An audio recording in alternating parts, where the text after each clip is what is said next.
Terima kasih Anda masih bersama kami. Bagi Anda yang baru saja bergabung, kami akan kembali 3 berita utama hari ini. Gara-gara korsleting listrik, 4 rumah semi permanen dan berbahan kayu di Kelurahan Panyambungan 3, Kabupaten Mandaling Natal, ludes terbakar.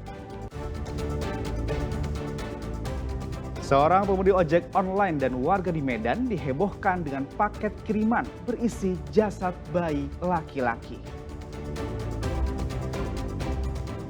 Ibu dan 2 anak balitanya korban kecelakaan bus maut di Padang Panjang, Sumatera Barat dimakamkan berdampingan di Padang Sidimpuan.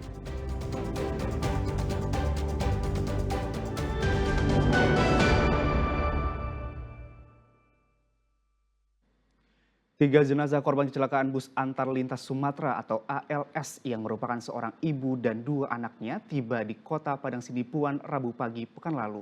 Mereka adalah 3 dari 12 korban tewas akibat kecelakaan di kawasan Padang Panjang, Sumatera Barat pada hari Selasa.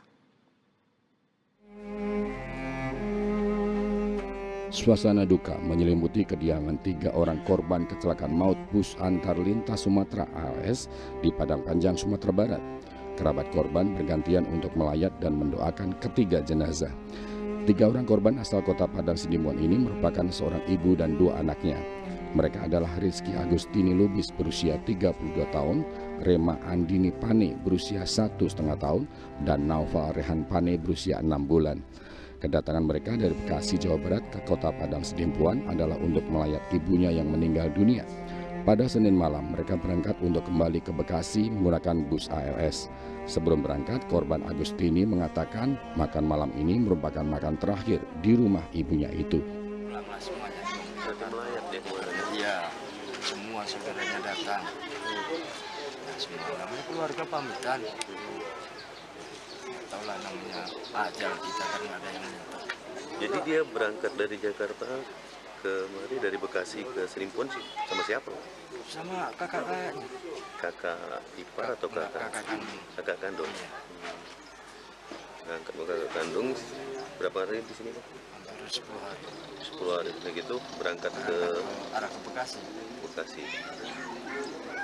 Sebelum berangkat tadi ya ada makan. Ada kata-kata mungkin untuk keluarganya itu saudaranya makan terakhir. Makan terakhir. Cuma nggak bisa dibuka kalau yang satu. Kalau firasat kita ada nggak firasat? Kalau istri pegal semua. Nggak waktu mau berangkat dia ataupun pas ini ada nggak firasat Nggak kita? ada. Nggak ada ya. Nggak ada. Orang-orang nggak sadar semuanya, nggak ada yang sadar. Kecelakaan maut bus antar lintas Sumatera rute Medan Jakarta terjadi di kawasan Padang Panjang, Sumatera Barat pada hari Selasa pekan lalu. Akibat kecelakaan ini, 12 penumpang meninggal dunia dan 23 orang lainnya mengalami luka-luka. Rizky Ramadan melaporkan dari Padang Sidimpuan. Sementara itu, isak tangis keluarga pecah saat jenazah 3 korban yang merupakan ibu dan 2 anaknya dimakamkan. Pihak Jasara Harja telah mendata ahli waris dari para korban untuk pemberian santunan.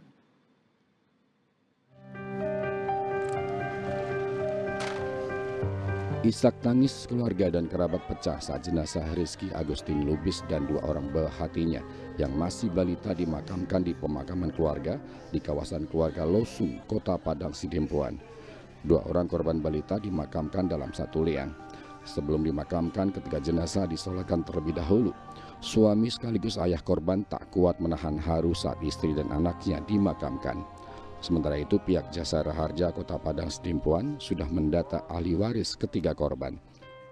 Yakin penumpang mulai dari berangkat sampai dengan tujuan, dan untuk karena ini mengakibatkan beberapa korban meninggal dunia dan luka-luka sesuai dengan ketentuan yang ada.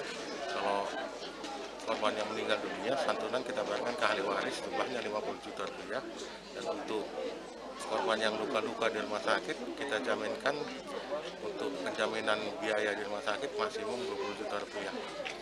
Kali ini berapa korban yang perwakilan Sidimpuan? Yang apanya Pak? Berapa korban yang di sini? Kalau yang di sini Di sini yang kita mayatkan nanti Pak 3 orang Pak. Ada 3 orang. 3 orang kebetulan yang meninggal kan istri pada istri dan 2 orang anak.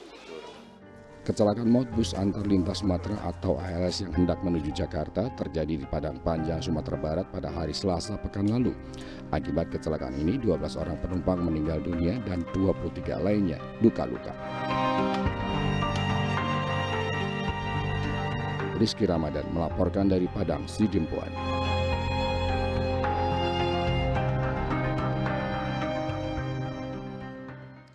Ratusan calon jemaah haji Kabupaten Simalungun mengikuti prosesi tepung tawar haji sebelum berangkat ke Tanah Suci.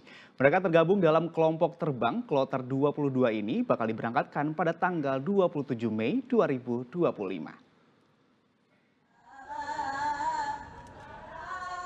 Prosesi tepung tawar diikuti oleh jemaah calon haji Kabupaten Simalungun yang akan berangkat pada 27 Mei nanti. Kegiatan tepung tawar dilakukan oleh Bupati Simalungun di halaman Masjid Asy-Syuhada, Korem. 212 calon jemaah haji asal Kabupaten Simalungun ini berkumpul untuk mengikuti doa bersama dan tepung tawar sebagai simbol keberkahan dan keselamatan. Itulah tepung tawar calon haji dari Kabupaten Simalungun telah selesai dilakukan sebanyak 212. Dan berangkat pertama nanti adalah kloter 15, berangkat tanggal 19, kemudian kloter 22 yang berangkat tanggal 27 bulan Mei ini. Insya Allah semuanya sehat, untuk kita harapkan mereka berangkat dengan jumlah yang tadi 212 dan akan kembali juga seperti itu. Dan ini tentunya saya lihat para jemaah calon haji ini sehat-sehat dan semuanya yang sudah menanti sekian lama akhirnya berangkat ke Tanah Suci. Tahun ini rombongan jemaah calon haji Kabupaten Simalungun termuda berusia 25 tahun, sedangkan yang tertua 89 tahun. Awalnya saya ikut ini Pak, pelimpahan dari orang tua saya. Orang tua saya udah meninggal, jadi dilimpahkan ke saya Pak. Tahun berapa itu? Kurang lebih 13 tahun yang lalu, saya lupa.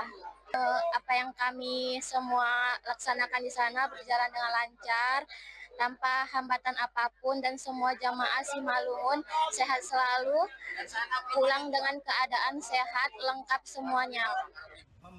Jemaah calon haji termuda menggantikan sang ibu yang sudah meninggal dunia. Yana Asmara melaporkan dari Kabupaten Simalungun.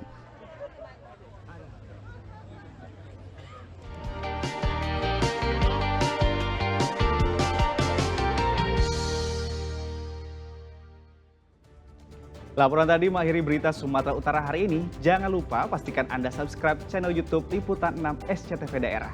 Saya Hagi Unesandi berterima kasih atas perhatian dan kebersamaan Anda. Selamat beraktivitas dan sampai jumpa.